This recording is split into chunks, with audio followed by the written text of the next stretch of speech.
Olá, sejam bem-vindos a mais um vídeo desta playlist. No vídeo passado, fizemos uma abordagem teórica sobre os fenómenos físicos por detrás da respiração no ser humano e, a partir disso, foram explicados os processos de respiração envolvidos num processo de ventilação mecânica com base no nosso ventilador Puritan Bennett 560. Neste vídeo falaremos sobre as funções de controle do ventilador para ganharmos uma noção básica de como funciona o ventilador e que funções de controle existem. Os primeiros conceitos que iremos falar são os tipos e modos de ventilação. Existem dois tipos de ventilação e iremos falar apenas de dois modos de ventilação que são suportados pelo ventilador da Medtronic. Os tipos de ventilação são invasiva e não invasiva, sendo que a invasiva significa que o ventilador está numa configuração de válvula, ou seja, o ventilador tem uma válvula de expiração que é encaixada no porto de expiração do ventilador. Numa ventilação não invasiva, não existe esta válvula de expiração. Os modos de ventilação que iremos falar são o PSVST e o PAC. O PSVST é um modo de ventilação espontâneo. O paciente inicia cada ciclo de respiração e o ventilador assiste com uma dada pressão cujo valor foi pré-definido. Com a ajuda do ventilador, o paciente regula ainda o rácio respiratório falado no vídeo 1 e o volume de corrente falado no vídeo 2. O modo de ventilação PAC é um modo de ventilação limitado por pressão, semelhante ao PSVST. A grande diferença é que o tempo de inspiração é pré-definido, ou seja, podemos definir qual é o tempo de inspiração do paciente. 3 segundos, 2 segundos, não interessa. Isto permite um maior controle sobre o volume-alvo. O volume-alvo vai ser uma grandeza que nós iremos tratar no final desta apresentação. A seguir falaremos de dois componentes que são essenciais para as funções de controle do nosso ventilador, que são os PCBAs do CPU e os PCBAs da turbina. O PCBA do CPU encontra-se aqui, é esta peça a roxo, e o PCBA da turbina encontra-se aqui. O PCBA do CPU desempenha diversas funções, entre elas o controle das funções respiratórias do ventilador, exibe informações para o usuário através do painel LCD, comunica com o PCBA que gera a energia do ventilador, fornece estados contínuos e monitoramento de erros e armazena configurações do ventilador e os dados do paciente. O PCBA de controle de turbina controla a velocidade desta e fornece feedback sobre a velocidade e temperatura da turbina ao PCBA do CPU. Controla ainda os enrolamentos do motor da turbina e a posição do motor através de um sensor de posição. Antes de falarmos sobre as funções de controle, iremos ver alguns desenhos CAD e uns desenhos técnicos. Passamos primeiro para o desenho técnico do nosso PCBA do CPU, onde conseguimos ver aqui o nosso display, com o PCBA por trás, como vou mostrar no desenho CAD. Temos aqui o verso de onde se encontrou o nosso PCBA do CPU, com a nossa válvula solenoide, e aqui, para corrigir o que foi dito no vídeo 2, estão aqui os sensores de fluxo de inspiração no verso deste componente. Passando agora para os desenhos CAD, podemos ver o nosso monitor LCD, que podemos esconder para nós podermos ver o PCBA do CPU, no verso a nossa válvula solenoide e o nosso sensor de fluxo de inspiração.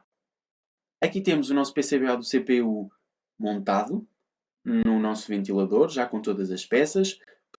Podemos ver ainda o PCBA da turbina, que se encontra aqui.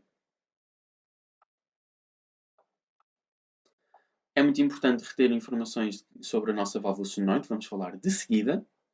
E para isso vamos dar uma olhada mais pormenorizada.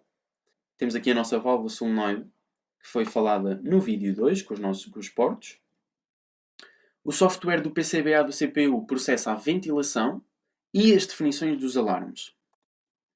Um circuito da turbina com interface usa as configurações estabelecidas, gera um sinal modulado por largura de pulso que controla a velocidade da turbina de acordo com o ciclo respiratório, isto é, no caso de estarmos na inspiração ou na expiração.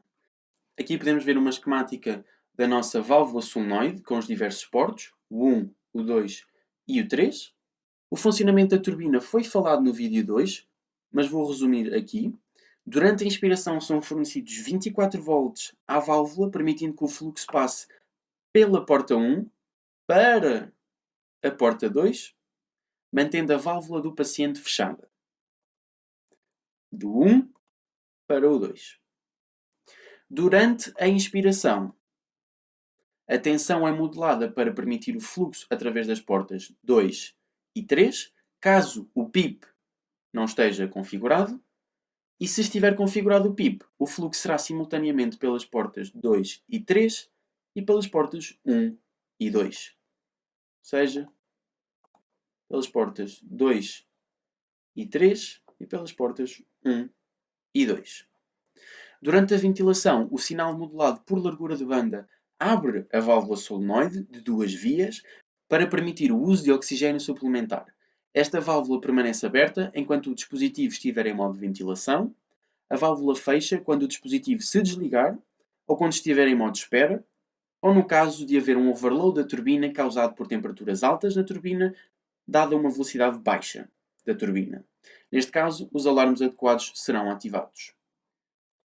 O último conceito que iremos falar neste vídeo é o volume-alvo. O ventilador da Medtronic tem uma medida chamada volume-alvo, como parte do modo de ventilação por pressão não invasiva, ou seja, sem válvula de expiração. Trata-se do volume de ar que se deseja que o paciente inspire. De modo a atingirmos o nosso volume-alvo, são necessários fazer diversas modificações ligeiras nos valores de pressão na inspiração. Se o modo de ventilação ligado for o PSV-ST ou o PAC, é possível escolher o volume corrente, dentro de um range de 50 até 200 mm. O volume corrente é um conceito falado no vídeo 2, o que permite controlar o volume corrente inspirado de acordo com o valor previamente fixo do volume-alvo. Sabemos então que podem existir duas situações quando o paciente inspira. Ou o volume de ar inspirado é menor que o volume que nós estabelecemos como alvo, ou o volume inspirado é maior que o volume-alvo. Em ambos os casos são necessários fazer ajustes nos valores de pressão, de modo a atingirmos o nosso volume-alvo. No primeiro caso, do volume inspirado ser menor que o volume-alvo, na próxima inspiração, a pressão é ligeiramente aumentada e o volume inspirado novamente medido para sabermos se ou ultrapassamos o nosso volume-alvo ou estamos no nosso volume-alvo. No segundo caso, do volume inspirado ser maior que o volume-alvo, na próxima inspiração a pressão é ligeiramente diminuída e novamente medido o volume inspirado.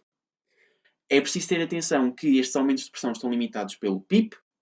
Nunca podemos fazer estes aumentos de pressão se a pressão for maior que o PIP, porque o PIP já é o valor máximo de pressão na inspiração que o paciente consegue aguentar.